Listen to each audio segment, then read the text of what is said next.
Hello, good morning class third. आज हम पढ़ रहे हैं सब्जेक्ट हिंदी ग्रामर। ओके, आज हम अपना नया चैप्टर शुरू करेंगे। इसमें लेसन नंबर 2 जिसका नाम है वर्ण, वर्णमाला और मात्रा। इसमें आप वर्ण के बारे में पढ़ेंगे, वर्णमाला और मात्रा के बारे में। ओके, सबसे पहले आपका वर्ण मतलब लेटर्स, इंग्लिश में बोलते हैं लेटर्स। हम सभी ध्वनियों के माध्यम से बोलते हैं। इन ध्वनियों को लिखने के लिए कुछ निश्चित चिन्हों का प्रयोग किया जाता है। इन ध्वनि चिन्हों को ही वर्ण कहते हैं।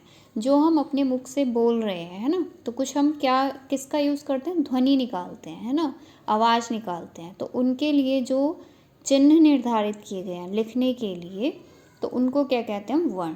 अक्षर भी कहते हैं वर्ण को। ठीक है, वर्णों को जोड़कर क्या बनता है, शब्द, और शब्दों को जोड़कर वाक्य बनते हैं। देखिए, जैसे एक शब्द है ये अनार, तो ये अनार कई और वर्णों से मिलकर बना है, जैसे कि ए प्लस न प्लस आ, है ना, फिर प्लस रे प्लस ए, यानी कि ये क्या बना आपका ए अक्षर, फिर उस पर न पे आ की मात्रा लगी, फिर रे। ठीक है, तो इसमें कितनी ध्वनियों का प्रयोग हुआ, 1 2 3 4 5, 5 ध्वनियों का। ऐसे ही सितार को जब हमने बांटा, अलग अलग वर्णों में इसको विच्छेद किया, टुकड़े किए, तो इस तरह से बनेगा से। इस पर छोटी की मात्रा है, उसे अलग करके लिखा। फिर अगला अक्षर क्या है, तय, फिर इस पर आ की मात्रा है, तो हमने लिखा आ, रे, फिर ए। तो इसमें कितनी ध्वनियाँ आई, कुल 5। तो ये जो ध्वनियाँ हैं, ये अक्षर, ये ध्वनियाँ ही आपकी क्या कहलाती हैं, वर्ण। और ये सबसे छोटी इकाई होती है। तो भाषा की सबसे छोटी इकाई ही क्या कहलाती है, आपका वर्ण या अक्षर कहलाती है। ठीक है, ये था आपका वर्ण। अब उसके बाद है वर्णमाला। किसे कहते हैं, अल्फ़ाबेट।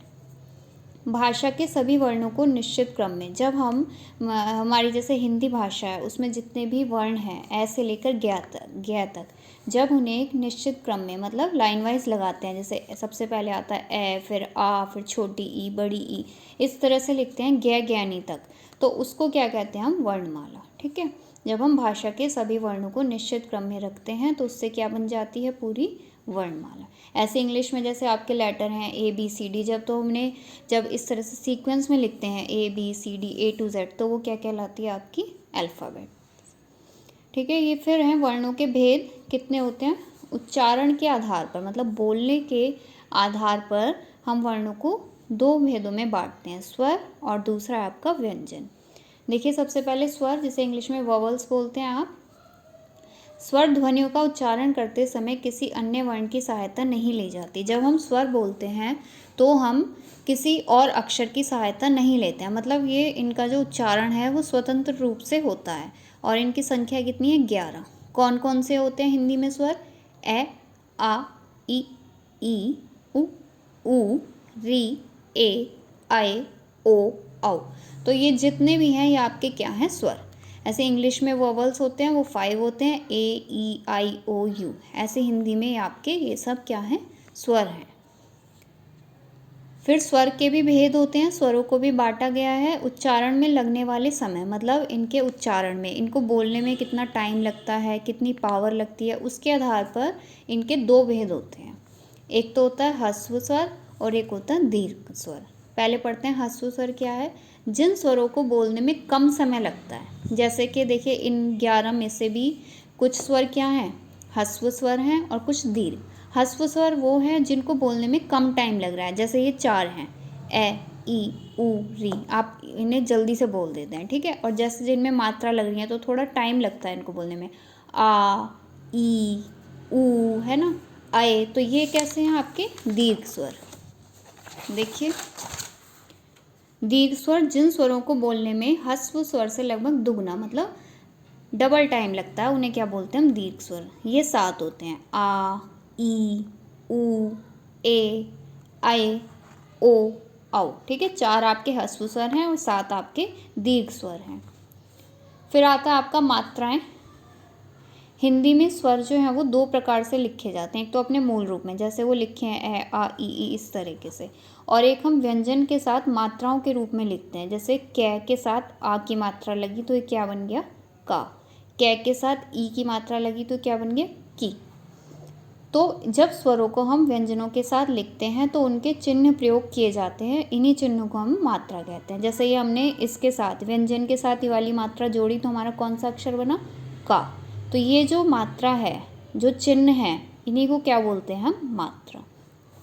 स्वरों की मात्राएं होती हैं। देखिए ये स्वर हैं सारे आपके, ए आ ई ई उ री ए ऐ ओ औ। इन सब की अपनी मात्राएं होती हैं, ये आपने पहले भी पढ़ी हैं। जैसे ये आ की मात्रा है, ये छोटी ई की मात्रा है, बड़ी ई की मात्रा है, ये छोटे ओ की, बड़े ओ की, री की, ए की, ऐ की, ओ की और औ की। तो ये जो चिन्ह है इन्हें क्या बोलते हैं हम? मात्रा बोलते हैं।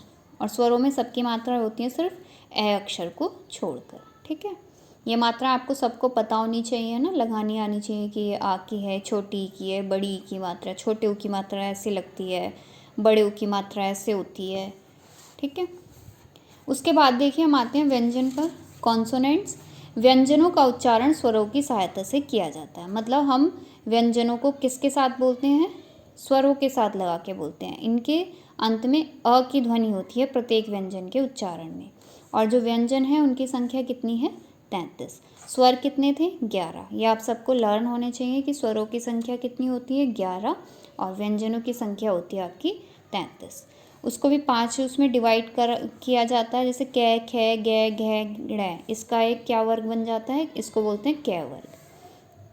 चै, छे, जय, झय, अणय, ये होता है चै वर्ग। टे, ठे, डे, ढे, डे, ये आपके टै वर्ग में आते हैं। और तै, थे, दै, धै, नै, ये आपका तै वर्ग होता है। ठीक है, और ये जो आपके पै, फै, बै, भै, मै, ये पै वर्ग। और ये अरे, लवे आपके अंतस्थ व्यंजन होते हैं। और शै, शै, सै है आपके ऊष्म व्यंजन होते हैं। ठीक है, तो व्यंजनों के भी कितने प्रकार होते हैं? 3 प्रकार। स्पर्श व्यंजन, अंतस्थ व्यंजन, ऊष्म व्यंजन। स्पर्श व्यंजन कैसे लेकर मैं तक जितने भी व्यंजन होते हैं वो स्पर्श व्यंजन में आते हैं, ये 25 होते हैं। और अंतस्थ व्यंजन वो होते हैं जिनकी कुल संख्या 4 होती है, ये आपके ये वाले होते हैं अंतस्थ व्यंजन, य, रै, लै, वे। और इनका उच्चारण जीभ, तालु, दांत और ओष्ठ मतलब होठों के परस्पर मिलने से, किंतु पूरे स्पर्श से नहीं होता। ये जितने भी ये इनके डिवाइड किए जाते हैं पार्ट से, उच्चारण के उस पर किए जाते हैं कि आप उनको बोलने का तरीका क्या है। जैसे कोई व्यंजन आप बोलते हो, कोई अक्षर, तो उसमें हमारा जो होठ आपस में मिलते हैं तब उन्हें हम बोलते हैं, है ना। जैसे ऊष्म व्यंजन है, इन वर्णों का उच्चारण गर्म वायु से होता है। मतलब जब आप बोलते हैं तो एक मुंह से हवा से निकलती है, श, आप बोल कर देखिए इन्हें, स, ह, तो इसलिए इन्हें क्या बोला जाता है? ऊष्म व्यंजन। ठीक है, तो इनकी संख्या भी 4 है। ये कौन कौन से होते हैं? शै, शै, सै, है। ठीक है, फिर आता है आपका संयुक्त व्यंजन, 2 व्यंजनों के मेल से। जैसे इसमें कै एक व्यंजन है और शै एक व्यंजन है, तो इनके मेल से क्या बन गया आपका? ये वाला अक्षर शै क्षत्रिय, जिसे आप बोलते हैं ज्ञ, ज्ञानी, इन दोनों व्यंजनों के मेल से बनता है। तो जो दो व्यंजनों को मिलाने पर व्यंजन बनते हैं उन्हें हम बोलते हैं संयुक्त व्यंजन। ठीक है, एक और टर्म है, देखिए अयोगवाह। ये क्या होता है? हिंदी वर्णमाला में स्वर और व्यंजन के अतिरिक्त कुछ वर्ण और भी हैं जिन्हें अयोगवाह कहते हैं। जैसे आप हिंदी लिखते हैं तो उसमें अंग की मात्रा लगती है, ऊपर लगाते हैं ना ये, और एक आप ये वाली बिंदी लगाते हैं, ये वाली जैसे इस तरह से लगती है, चंद्र बिंदु भी बोलते हो। और एक ये होता है 2 बिंदी आप लगाते हैं, इसे विसर्ग बोलते हैं। तो ये तीनों जो हैं आपके, ये वाली बिंदी, ये चंद्र बिंदु और ये विसर्ग, यही क्या कहलाते हैं? तीनों अयोगवाह। ठीक है, तो ये चैप्टर पढ़ा आपने। इसमें मेन था कि स्वर और व्यंजन। स्वर 11 होते हैं, व्यंजन आपके 33 होते हैं। व्यंजन भी 3 प्रकार के होते हैं, स्पर्श, अंतस्थ और ऊष्म, और आपका एक अयोगवाह। ठीक है, अब आपको क्या करना है, अपनी नोटबुक में इसके आप क्वेश्चन आंसर्स करेंगे। देखिए इधर, ये वर्ण किसे कहते हैं, वर्णमाला से आप क्या समझते हैं, और वर्ण के कितने प्रकार हैं। और इसके बाद ये टिक द राइट आंसर और रिक्त स्थान भरो, ये आप अपनी नोटबुक में करेंगे। ओके।